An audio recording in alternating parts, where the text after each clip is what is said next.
안녕하세요. 재테크 일른 조세입니다. 작년 8월 구독자 2만 명을 돌파한 지 6개월 만에 정말 감사하게도 제 채널 구독자가 3만 명을 돌파하게 되었습니다. 우선 정말 감사드립니다. 아마도 수많은 무주택자 분들께서 이제는 내 집 장만 하셔야겠다고 마음을 먹으면서 검색을 한 끝에 제 영상을 만나게 되셨고, 이제는 하락론자가 이야기하는 폭망론이 더 이상 시장에 통하지 않는다는 사실을 뒤늦게라도 깨닫게 되면서 집 한 채는 가지고 있는 것이 맞구나 라고 사고를 전환하게 되셔서 제가 다 기분이 좋고 뿌듯하기도 합니다. 지난 6개월간은 전국 지역 단위로 펼쳐지는 부동산 현황을 여러분들께 보다 객관적으로 말씀드리는데 주안점을 두었습니다. 그리고 저는 6대 광역시에서 인천, 대전, 대구, 부산은 매수하지 말고 공급이 상대적으로 적은 광주와 울산은 괜찮다고 말씀을 드렸습니다. 특히나 입주 물량이 상당히 많이 대기하고 있는 인천, 대구, 부산은 지금은 투자자가 진입하기에 상당히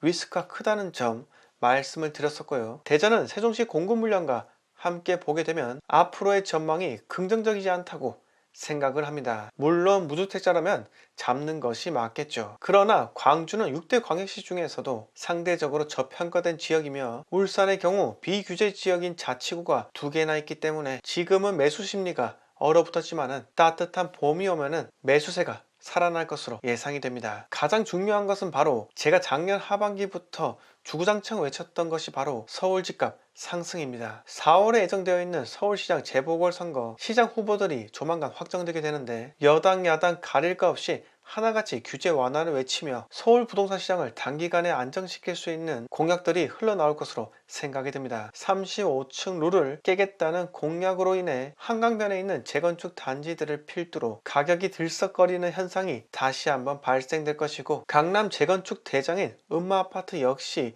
토지 거래 허가제를 뚫고 신고가 갱신이 또 한번 일어날 것으로 예상이 됩니다. 한강 이남 잠실부터 동작구 흑석동까지 재건축 바람이 불게 된다면 강북 역시 강북 대자 마레프를 중심으로 매수 확산세가 일어날 것으로 예상이 됩니다. 이렇게 저는 2021년은 서울 집값은 폭등, 지방광역시는 조정장이 올 것으로 예상이 됩니다. 지방광역시가 외지 투자자 수요 덕에 단기간 급상승한 탓에 이제는 잠시 쉬어갈 타이밍이 온 것으로 생각이 들고요. 6대 광역시 모두 규제 지역으로 지정된 터라 취득세 중과와 분양권 투자 시 중도금 승계 문제 등 외지 투자자가 광역시에 투자할 매수 포인트가 사라져 버렸기 때문에 수요가 빠졌다는 이유 하나로 조정장이 펼쳐질 것이라 생각하는 이유입니다. 그리고 단기간 가격이 급등한 탓에 실거주 수요를 가진 지역 현지인 역시 접근하기에 매우 어려운 구조이기 때문에, 그리고 실거주 수요자가 계속해서 따라붙으면서 투자자들이 던지는 매물들이 족족 수요층에 흡수가 된다면 상승세가 지속될 텐데, 급등한 가격에다 규제 지역 지정으로 인해 대출 한도가 원하는 만큼 나오지가 않으니 집값을 잡겠다는 정책은 지방에서는 통할 수 있었다 라는 것이 제 생각입니다. 그럼 2021년 한 해는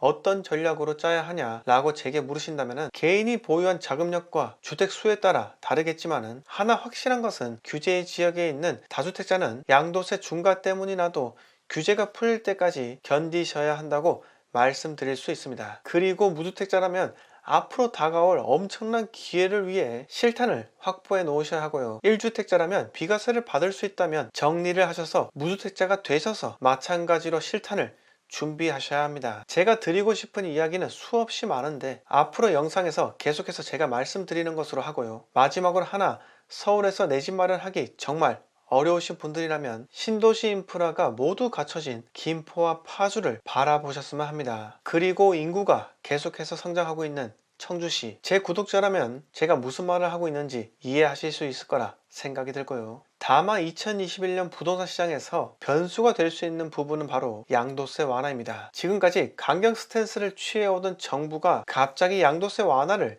시행하게 된다면 지지 세력 이탈이 일어날 수 있기 때문에 양도소득세 완화 실행은 정말 어려울 수 있습니다. 그러나 만에 하나라도 양도소득세 완화가 시행이 된다면 시장에 매물들이 쏟아져 나오면서 전국적으로 매물을 소화시키는 고통이 생겨날 것으로 생각이 듭니다. 지옥문이 열릴 수 있다는 것이죠. 그러니 2021년 한 해는 무주택자나 1주택자에게 엄청난 큰 기회가 올 수 있다고 생각이 들기 때문에 부동산에 대한 관심을 절대 놓지 마시기 바랍니다. 여러분, 저는 부동산 상승론자입니다. 하지만 영원히 하락이 오지 않는다고는 생각하지 않습니다. 왜냐하면 저는 상승론자이기 이전에 이상적인 사고방식을 가진 투자자이기 때문입니다. 투자자는 참고 견디고 존버하는 것만이 돈을 벌 수 있는 길이 아닙니다. 리스크를 예상하고 미리 피하는 지혜를 펼치는 것이 수익을 계속해서 창출할 수 있는 올바른 방법이라 생각을 합니다. 그렇기 때문에 저는 계속해서 여러분들께 누군가처럼 무조건 상승한다, 누군가처럼 무조건 하락한다, 이런 분들과 달리 정말 객관적인 투자자 입장에서 앞으로도 좋은 유튜브 영상을 만들 것입니다. 폭락론자는 여러가지 부정적인 지표를 제시하면서 이런저런 안 좋은 징조가 있으니 시장이